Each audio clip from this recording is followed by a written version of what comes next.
This episode is brought to you by our upcoming free workshop, How to Make a Lenten Money Reset, 40 Days to Revitalize Your Family's Finances.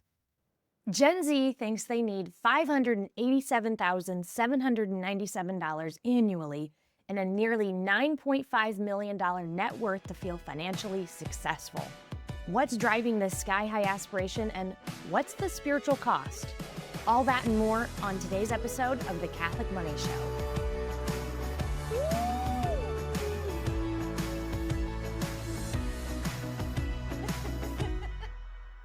This is an episode I want to hear. When I saw the article that backs up today's episode, the inspiration for it, my jaw was on the floor. Link in the show notes. These numbers, $587,000 annually with a $9.5 million net worth, just to feel like you've made it. That you're financially successful, that you've gotten things put together. My gosh, that's 5 times more than the current U.S. median household income. And this would squarely put you into the top 1% of income earners. Yeah. The need to be at that level just to feel like we're doing okay kind of astounded me. I am a millennial. So we dove in and did a little more research on how did they come to this conclusion?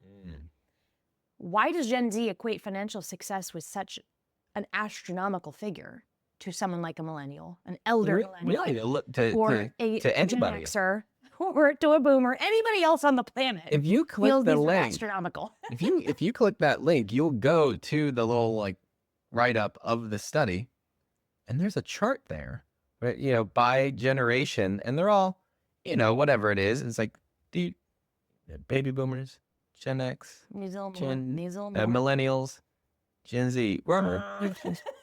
It didn't just go, it didn't over time go out. So I don't know what's going on. Well, I guess I do know. We do know. And we're going to talk about how the perfect storm 10 years ago, it's hard sometimes to think with how fast the internet moves.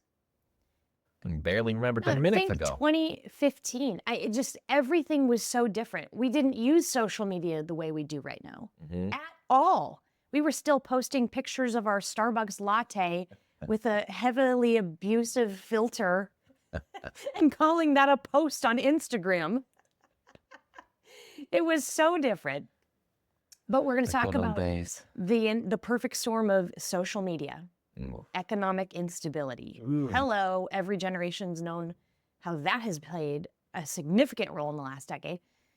Just societal pressures. We're going to talk about all of that. And whether this focus on wealth is a good thing. Are there good things underneath it? Are there toxic things underneath it? Is it actually going to help us in our walk with God, or is it going to detract from it? So is this just youthful ambition, or is Gen Z falling victim into a materialistic worldview? And how can we realign those financial goals? Maybe you are Gen Z, and maybe this is something that you're like, I totally think these things. How can you make sure to align whatever your financial aspirations are with our faith, with true fulfillment in Jesus Christ? We're going to talk about that. But let's look at some of the numbers here. Now, again, take a peek. We've got a link below in the description of the video, in the show notes, if you're listening to the podcast, to look at this. And it's the first, you scroll down, it's going to be the first graph that you see. And so Gen Z, as we said, so it says financial success looks like, for Gen Z, $587,797 salary, a net worth of almost $9.5 million. If we bump that, we jump back a couple generations to get to the baby boomers. Boomers say, you know what? I think I'd be quite successful if I had 99, just a hair under 100 grand a year, a net worth of $1 million. So how then did we, in just, 3 generations, jump to almost 6 times the salary needed, and then 9.5 times the net worth? And if you just go one, like I mentioned earlier, millennials to Gen Z, it's 180 grand a year and a net worth of $5.5 million. Yeah, so it's still quite an increase from millennials older generations. From boomers. Some things are at play there, though. Think about it. Boomers are all inheriting Yes, there's parents' definitely money some right now. truth here right They now. don't need jack. Well, also, so let's look at some of the truth here. Why some of this might be happening. Let me know if we're getting into some of your notes further on in the episode. Housing costs, let's say. Well, my parents bought their house for whatever it was, like $100,000. The cost, no less, maybe. Probably. My parents bought their first home for like $50,000. Yeah. And, they talk about the 16% interest, but on $50K is very different than a 7% loan on $440,000. Yes. And then student loans. Just less people in the older generations had student loans. Less went to college, but then also those who did had dramatically lower costs. And not just, inflation. No, like the inflation of higher education has outpaced inflation. It was drastically cheaper. You hear all these stories of like, you could just work your way through school. Well, yeah, that's what, mom and dad did. Not possible. But that's because, they worked over the summer, maybe had a job during the year, and that paid for school. Barely pays for your books now. But just to say, there is a little bit of truth here. It's not just like, these kids these days need so much money. They need some money because things are getting more expensive. I don't know, however, This much? $588,000 a year is necessary for success. Right.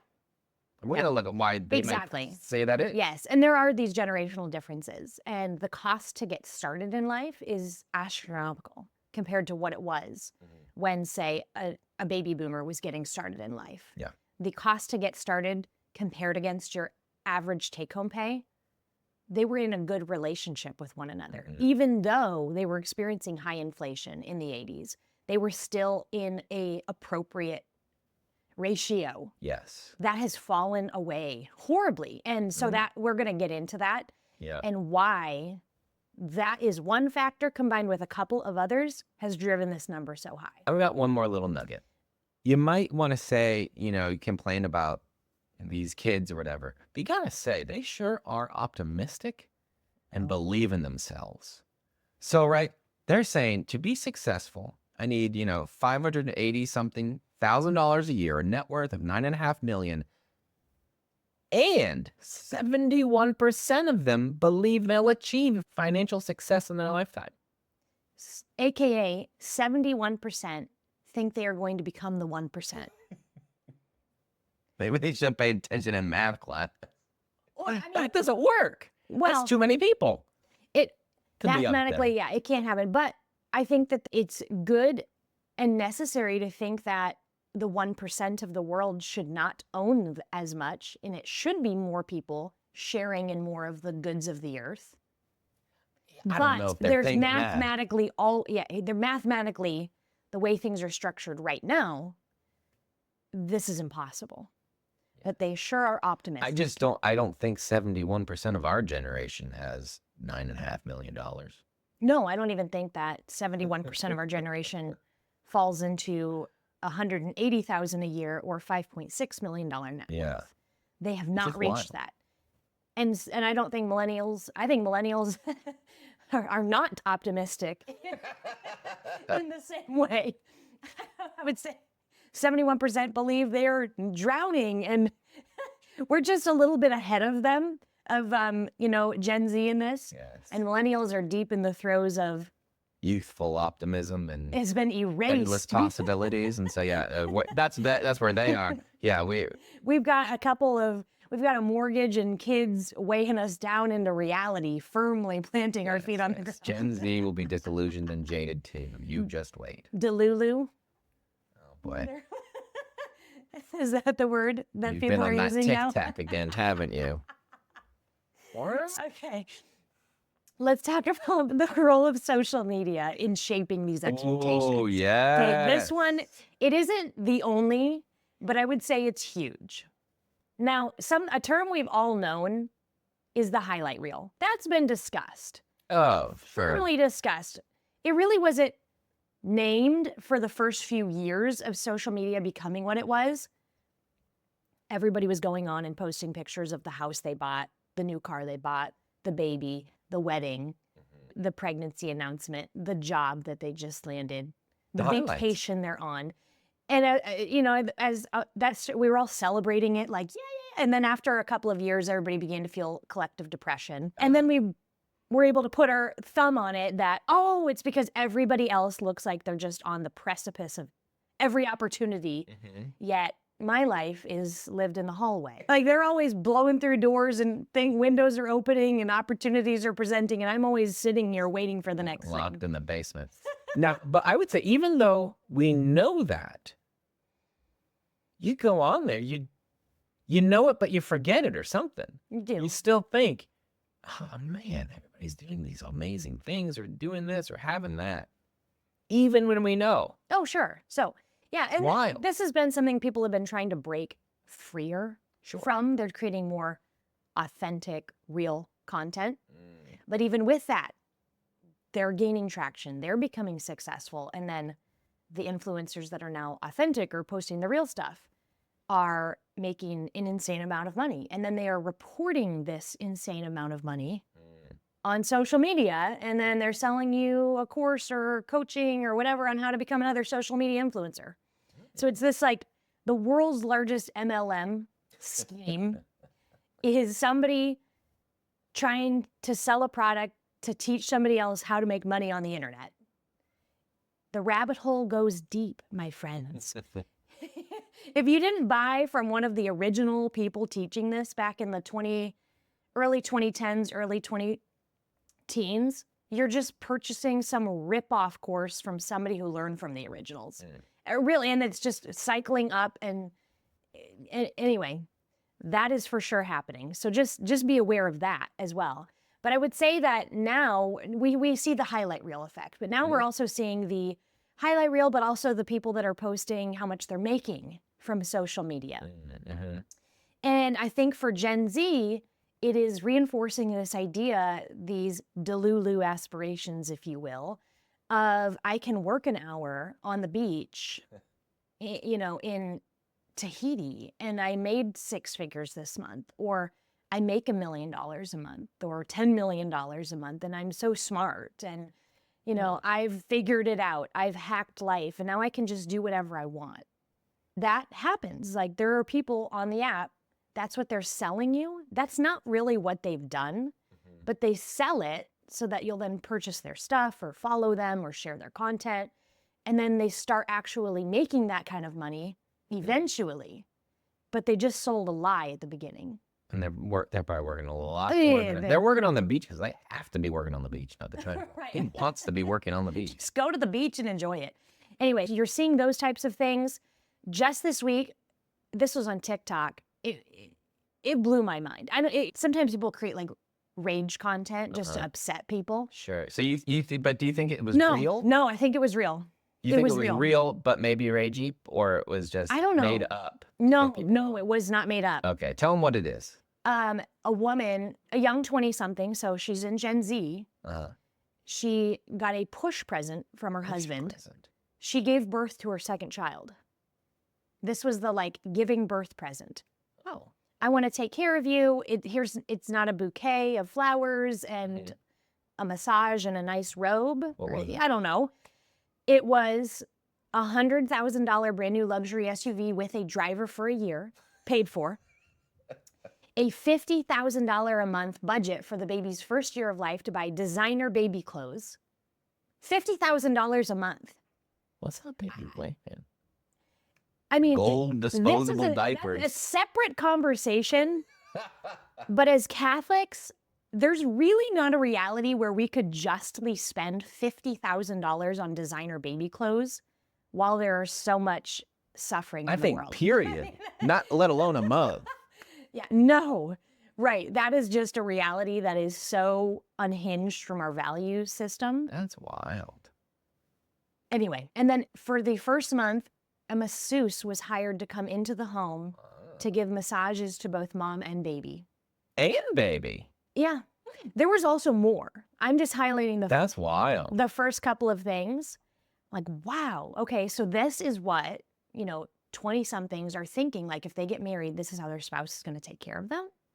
This is an example of Wow. this is how the man shows you he loves you. Yes, that is ripe on social media. If you want to find the millennial example of it, just go to that That guy Instagram. who cleans all the time. Hey, Yeah. he's a good man.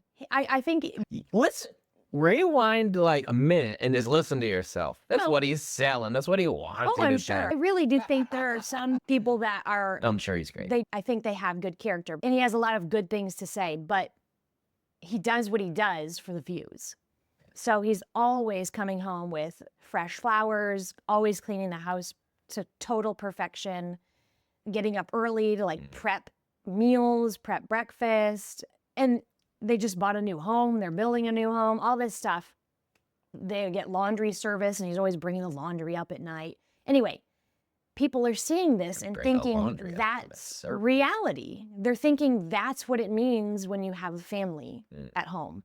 It's not a mess. It's not noisy and chaotic. It's not sometimes a struggle to figure out who's going to do certain tasks. There, you don't see that friction, that tension sometimes that exists. Sometimes that often exists in family life. Family life is meant to be messy and it's meant to build virtue. And you build virtue through iron sharpening iron. This is scriptural. That's the process of it, not just everything's going well and that's how I ascended into sanctity. Yep. That's not how it happens. So we're seeing that. We're seeing the push presence. We're seeing the husband who makes multiple six figures and just takes care of it all. We're seeing I'll go into the Catholic world a little bit. And I'm not hating on this next example, so don't mishear me. But Harrison Butker and some other gentlemen have made an investment in a custom suit shop, I think in the Kansas City area. I think that's a fantastic thing. And I think that there's absolutely a time and a place for a great custom suit, for sure, for some people. But I have seen them giving out, free suits to certain Catholic influencers in their 20s. And then their husbands are posing in these and talking about them. But I darn well know that the people following them, they're not the people that need a $5,000 starting price custom suit. Okay? Those are the multiple six-figure, seven-figure net worth earners are going to be falling into that realm. The average Catholic family who's struggling to make ends meet, stay open to life, get rid of their credit card debt, give generously at 10%, that's not a reality. A custom suit is not a reality for you. And I don't want you to think that's what you need to be happy. That's what you need to show that you made it. It's not. But this is what's being pushed, even in the Catholic world. And then words like heirloom quality. I see that like, I've got to get an heirloom quality rosary. Or I need to get this heirloom quality baby blanket or baptismal thing or... No, you really don't. Heirloom quality, because you better use it for generations to get your money out of it. I'm not saying those things cannot be nice. I'm not saying that those things cannot be good. I'm not saying that we don't own a couple of those types of things, but they're always appropriate with our financial reality, and they are not compromising other things that God's asking us to prioritize. For most people, those types of purchases are not a good example of stewardship. They're not. And so this is constantly being pushed at Gen Z that they need all these things. They need all the things all the time. And then it's just a click away, the purchase. Oh, yeah. So that combination has escalated over the years to a degree that I don't think we felt in our young 20s or in our early parenting journey. We were kind of able to tune that out and to almost form our view of reality and what it was before the onslaught of this constant marketing. Whether it was real marketing from a company or just subtle marketing from an influencer that we trust and follow and that we think is another good Catholic. That might even be the most influential in what I think my family should look like. Okay, so these, are obviously portrayals of these lavish examples that Gen Z is maybe seeing and witnessing out there. And some of them are just disconnected, flat out disconnected from, as a Catholic, our view of financial stewardship, how we prioritize relationships, the dignity of work. Oh man, so many people hate on work. Work is dignified. Work is amazing. We were created in the garden to work. Adam wasn't created to sit on the beach. Before the fall, before sin entered the world, we worked. Our vocations, building virtue, following Christ in his example of poverty, humility, selflessness, a lot of these things that we're seeing on social media, they fly in the face of what we're actually supposed to be building and cultivating and valuing in our hearts, in our lives, in our minds. And that disconnect of seeing this chase for material wealth, but then knowing like deep down, like I'm not made for that, it ends up creating a lot of anxiety, a lot of dissatisfaction, a lot of discontentment, a lot of desolation, families pulling away from each other, pulling away from where God's calling them to go because they feel like they need to go pursue this thing, pursue opportunities, pursue wealth, pursue materials, pursue the stuff that I see that represents security instead of maybe pursuing God's will. So there's a great tension, I think, there for young Gen Z Catholics. And then the last thing that I want to say here about social media is just that being the elder millennials that we are, sometimes I'm sad to see that social media has destroyed personalities. It's destroyed people. I think in a weird way, yes. we have watched it change and destroy some people. The quickly given fame and wealth that it can provide, I think probably quickly given fame and wealth in all generations has hurt people. But with social media, you can get the updates as they happen. You can see it happening. Whereas in the past, you never really saw it happening. Right. Maybe you heard about something on the news, whatever, but you never really watched this person the demise start of a person. from just some kid up through their rise and fall and all that. It just has never been documented before until now. Yeah. So, and I'm not talking about any Catholic influencers in this. I'm sure there are examples. I just don't know them, but some that we've discussed over the years where it's like we feel sad when we see them now. We were on Vine when Vine was brand new, and we saw the early first, when they were in college, videos of the Paul brothers. Just making Remember that? Vids. It was hilarious. Yeah, that's some funny stuff. And it's all but destroyed them now. It's so sad to me, like to witness what it did to them. And then also Jordan Page, she's another one. She was a mom doing the same stuff that we do, just talking about budgeting. But then, the right views, the right things blew up, and now her life is basically imploded as well. I just hate that. And I don't think that Gen Z sees that side of it.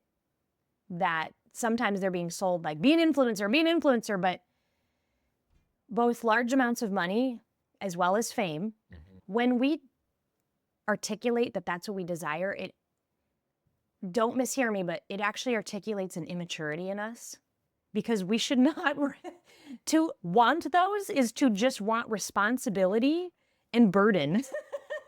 Truly is what it is. And if we don't understand that that's what we're asking for, responsibility and the weight of a burden to carry, then we don't understand wealth or fame. We don't. Because that's what they really do bring if we see them correctly, if that makes sense. What are you thinking about? Pulling up scripture. 1 Timothy 6. So we are going to move on from social media now, and we are going to dive into talking about some of the economic factors. 1 Timothy 6. Here we go. There's great gain in godliness with contentment. For we brought nothing into the world, and we cannot take anything out of the world. But if we have food and clothing, with these we shall be content. But those who desire to be rich fall into temptation, into a snare, into many senseless and hurtful desires that plunge men into ruin and destruction. For the love of money is the root of all evils. It is through this craving that some have wandered away from the faith and pierced their heart with many pangs. Yeah. That's a whole nother podcast episode. But again, our Lord is very clear. This is a perfect time to tell you about our upcoming workshop, How to Make a Lenten Money Reset.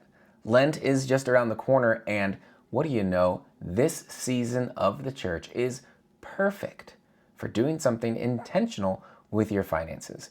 Join us live in this free workshop where you are going to learn why Lent is such a good time to do something like this, how you can develop a plan for your finances that incorporate the Lenten practices of prayer, fasting, and almsgiving, and just how to transform financial stress into peace. I'm very excited for this training session, and I can't wait to have you there. You can sign up for your free spot at walletwin.com/webinar. That's walletwin.com/webinar, or use the link in the show notes. That's walletwin.com/webinar. I mean, he doesn't care how much money we have. It's up to him. What is he entrusting to us as his good stewards? Is he entrusting 1 talent, 2 talents, 5 talents? Is he entrusting 6 figures, a very low income? It doesn't matter to him as long as it's not getting in our way of following him and worshiping him and glorifying him. That's what he cares about. He cares about our hearts. Mm-hmm. So I think social media warps that for some people, though. Sure. Because we're not then in this, St. Ignatius talks about in his principle and foundation, just being neutral. Riches or poverty, Lord, don't give a rip. Whichever one is going to get me on the path towards heaven, give me that. That is our disposition as disciples. But with social media, it's very easy to be swayed towards, being rich better. Way better. I want that one. I don't want the other one. Because in the comment section of a lot of these TikToks and whatnot, a common thing that I'll see a lot of women say is like, may this love find me.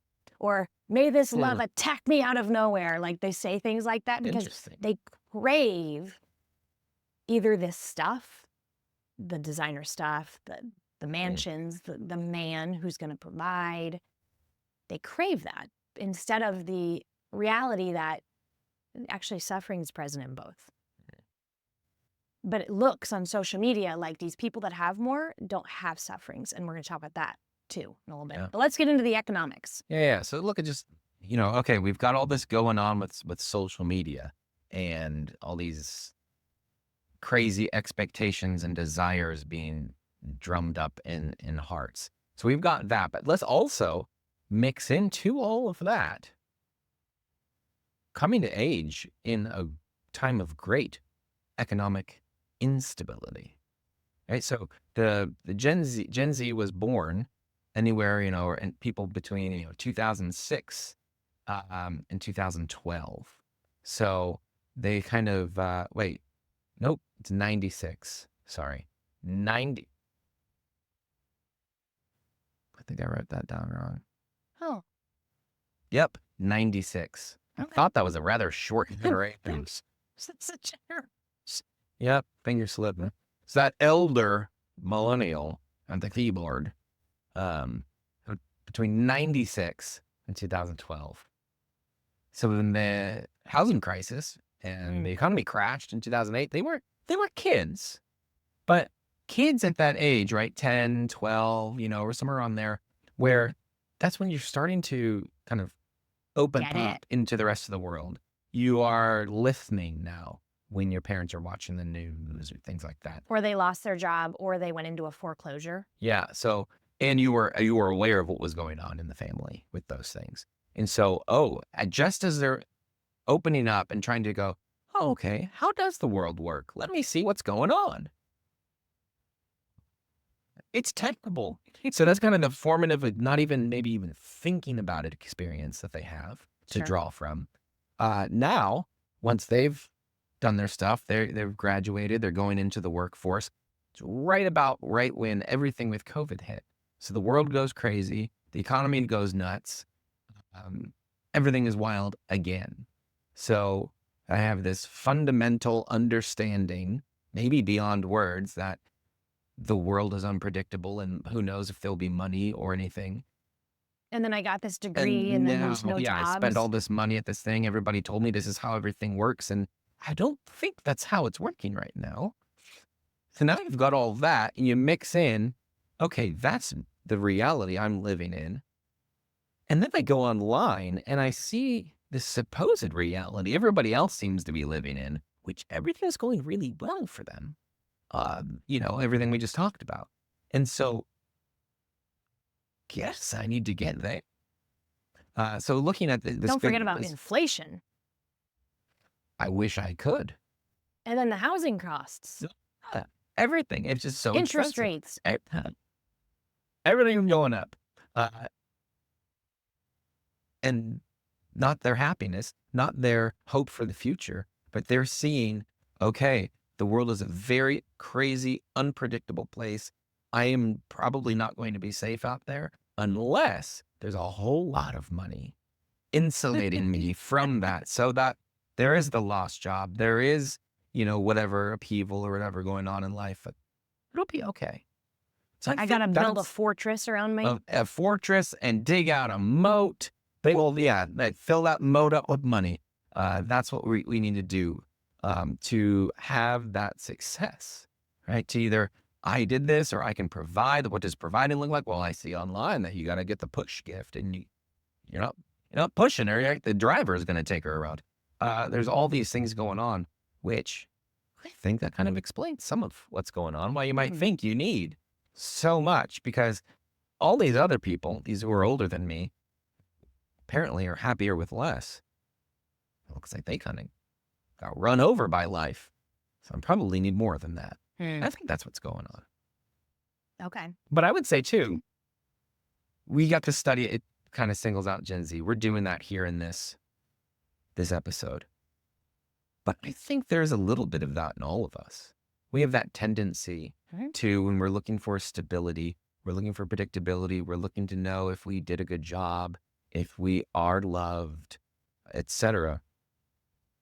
There's a part of us that probably does look towards material goods and looks towards money, whether we are receiving it or giving it, all of that, instead of looking at reality and the real measures of wealth and the real measures of success and providence and all that. Yeah, it's easy to want to tie success to your income or to your net worth, but it's an illusion. It's an illusion. So let's get into that reality versus the perception. Let's answer that age-old question of how much is enough? Because at the end of the day, okay, we have the social media stuff, which is not helpful.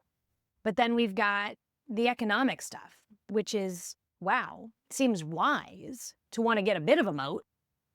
Seems wise to not just want to throw caution to the wind and spend every dime I've got, baby boomer style, and then leave all my possessions in a giant heap of my stuffed collected house to my kids and grandkids to deal with. That's what they're doing. So I see Gen Z saying, no, I don't want to do that. I actually want to be prepared. I'm not going to saddle people, with things. And I want to be prepared and I want to be able to do stuff. I don't want to just be the millennials trapped, not able to do stuff. So let's talk about it. How much is enough? Let's answer that question. But also let's ask, can money buy happiness? The hotly debated question. Quite. Can money buy happiness? We might have different answers here, and we have not pre-discussed this. We don't have our answers written down. Can money buy happiness? I guess it all depends on what you define as happiness, but That's exactly what I was. Having some money, yes, can help you reduce or eliminate some amount of suffering in your life. If I have money to buy groceries, I don't have to experience the suffering of hunger and unpredictability of nourishment. That's a really good thing. That is a suffering I hope and I wish everyone could experience. And et cetera, housing, all these things, right? There is some, if the ability to say, oh yeah, it sounds fun. Yes, let's, here, kid, you want to play the harp? Let's get a harp and a harp tutor. I don't. Great. If you don't have money, harps are probably really expensive. You can't do that. So it allows you to do some things like the more money you have. Now, I know there's some famous study that says around 75 grand, and that was a while ago, but 75 grand is like this magic number. You don't get any happier after that. Debunked. Well, yeah, inflation, blah, blah, blah. And they just have done studies like that and slightly different kind of updated methods and finds out, yeah, it can get more happiness going on. Yeah. I heard that it does peter off around 500K. Oh, well. When you factor in, taxes and inflation. Oh, yeah. So at a certain point, you've eliminated enough sufferings, and now you have enough options where more is not going to solve anything else for you. But the happiness, which can be bought, is not long lasting. Creature comforts. Now, maybe if combined with real happiness and joys of family and things like that, sure, you're going to have some fun memories, etc. But it wasn't because of the money. It was because the real thing was there, maybe getting amplified a little bit, but because you were with family, or because you were giving to another, because you were really giving of yourself, doing something real. That's why it was such a strong dose of happiness. The money maybe just helped it come along or something. So, yeah, yes and no. Exactly. Okay, I think I might have given the same answer. What? I don't know if I need to even go into that, but I guess as a Catholic, I'll add this. Can money buy happiness? To say yes is to fly in the face of so many of the saints' stories who actually were called to live lives of poverty yet fell into ecstasy regularly. This makes no sense, right? Yes, that is a contradictory example. It is contradictory, but it goes to show that God is the actual source of happiness, of contentment, and at the end of the day, He is all we need. Even if the other things are gone, even if there are other sufferings, when we are connected and one with Him, we can still be happy. Now, most of us are not called to that degree of poverty or extreme oneness with our Lord, in that life. Like somebody who would be called to religious life would be like a St. Francis of Assisi or a St. Therese of Lisieux. So we are going to need the money entrusted to us is going to take care of some of these lower level things that we have. And just like Jonathan said, when we combine kind of the taking care of the things that cause us unhappiness, but we're actually plugged into the source of happiness and then directing our efforts, not at just getting more money to eliminate more sufferings, but at what we were made for, relationship, then happiness is there. And even if you have little, but you're still focused on those things, you can still be happy. Yeah. So I think where you can be poor and be unhappy, you can be extremely rich and be unhappy. And I think the big denominator there is, or it can be flipped. Mm-hmm. Are you connected with our Lord, living a life of service in deep relationship with others? Because that's really where happiness comes from. And if you look at the regrets of the dying, they're all about not having maintained relationships. That's it. And because that's what we were made for. So if we don't put our attention and focus there on the thing that actually makes us happy, then we're losing sight. All right, so how much is enough? So Gen Z coming to us, wanting to know, all right, you're telling me I don't need $587,000 a year. Well, how do I know what's enough? I want to propose a term that we have talked about extensively in another podcast episode. Yes. The term is called maximum fruitfulness. Okay? So our Catholic perspective, we view money a little bit differently. Financial success is not necessarily what we're bringing in. We value things like stewardship and generosity and prioritizing our family and spiritual growth, discipleship over material gain. So when I say maximum fruitfulness, what I mean is you can discern how much money you need by reverse engineering it in prayer with the Lord. What has he called you to? What has he made you for? What's your vocation? What is he asking you to do in your life? You need to be in prayer. You need to be asking him. So, for example, for our family, we have 4 kids, potentially more through the miracle of adoption eventually. Okay, we have to reverse engineer that. Mm-hmm. How do we keep ourselves healthy? How do we give to our parish? How do we keep our marriage healthy? How do we invest in the talents and the giftedness of our children? How do we educate them? How do we save for potential future adoptions? All these things we have to pray with our Lord about what's he asking us to do, and then they have numbers attached to them.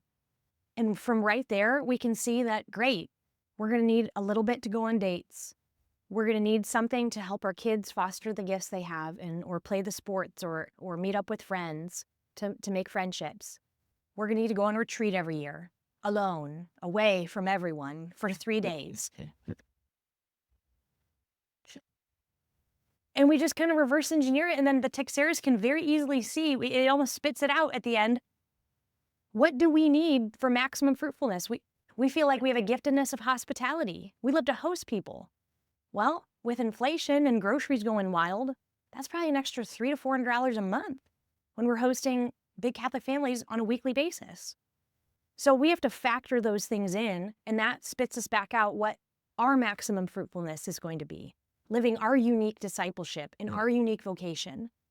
And then we need to put pressure on our business to pay us what that is. Okay, that's it. And if that is you, you need to you've discerned that. And if your job is paying you that amount, awesome, perfect. You can live this maximum fruitfulness. If it's not, great. Figure some things out, get that number closer, close the delta. Mm-hmm. But that really is what needs to lead the way. Not, I saw some TikToker who made $1 million a month, so I just need to aspire for that to say I feel successful. No.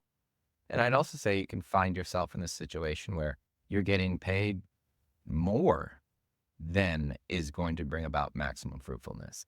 And it's not just going to make it better or make the little icing on top, like watering your garden. You put too much in, it's going to wreck it. Yeah.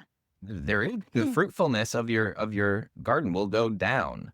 And so if you might be in that situation where the way the Lord's calling you to live, and it's not like, oh, well, he's calling me to live, poverty and only make 20 grand a year. Maybe, but he could also be every maximum fruitfulness could be at 180 grand a year, but you're making 250. Well, you better figure out what's going to happen to that 70, because it would wreck you. It would make you less fruitful if you kept it.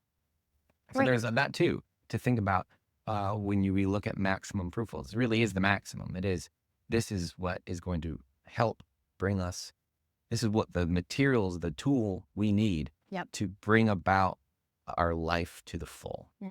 And after that, like, we just don't need, it's like, the all you can eat buffet. Like, I've eaten my plate. So I'm what? happy. There's Like, more I available. could get 50 more plates, but I don't need to eat 50 more plates. I don't even want to eat 50 more plates. That's falling into gluttony.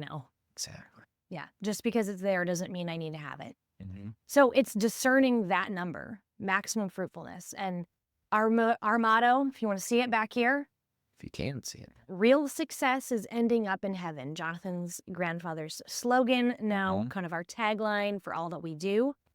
Because the way that we handle our money should never jeopardize ending up in heaven or not. That's the end goal. It should help. It should help. It us should along be that way. part of the tool, part of the process. Part of our sanctity is our finances, not a stumbling block or an obstacle, but it really can be if we're not careful. So how much is enough? I don't know. I can't give you a number, but you can discern what maximum fruitfulness might look like for you.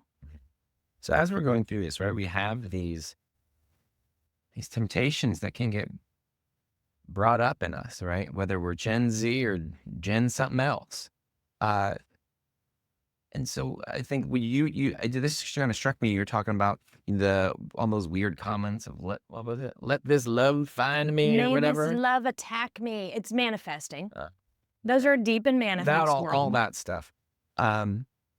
There's a craving, there's a want, there's a desire, and not merely for the things or the man or any of it. It's for what you think, and maybe the things or the man or the car or the whatever it is going to bring you, right? We want love. We want purpose. We want to have something to give our lives to, whatever it is. It's easy to find it, maybe, in the world for a little bit, but there's a real lasting source of these things. And just to find like what will truly satisfy this desire that I have. I think sometimes we were looking for something, for this, for that, might not be fully conscious of the desire that we have. Right? Oh, I want this new gadget or whatever because I think it's going to make part of my life a little bit easier. It's going to allow me to do this thing as a parent a little bit better. Okay, well, maybe then the real desire is just to be a better dad or to spend more time with my kids or to whatever it is. Well, maybe I don't even need anything for that. I could just start doing it, or I can do it a different way. So finding the real thing we're going for, Yeah. and then the way that will really satisfy that. Some of that is going to be through the finances, right? That maximum fruitfulness, we'll get there if we are using the money well, right? In maximum fruitfulness, there's probably no wasted money. And I guess, your number would have to go up if a bunch of it's going to get wasted along the way.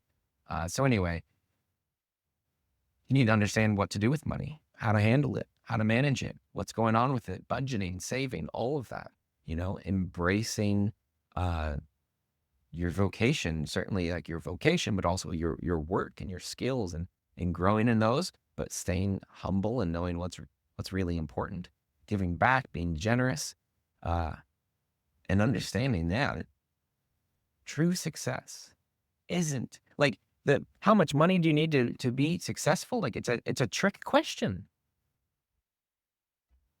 There's the number. It doesn't really have much to do at all with whether I'm successful. It's a trick question. These researchers, I guess, posed a trick question, and we all fell into it because this true success is ending up in heaven. It's not dollar signs, a dollar sign, a bank account, or whatever a it is. net worth. As tempting as that can be. Yeah. And we help people with that practical stewardship.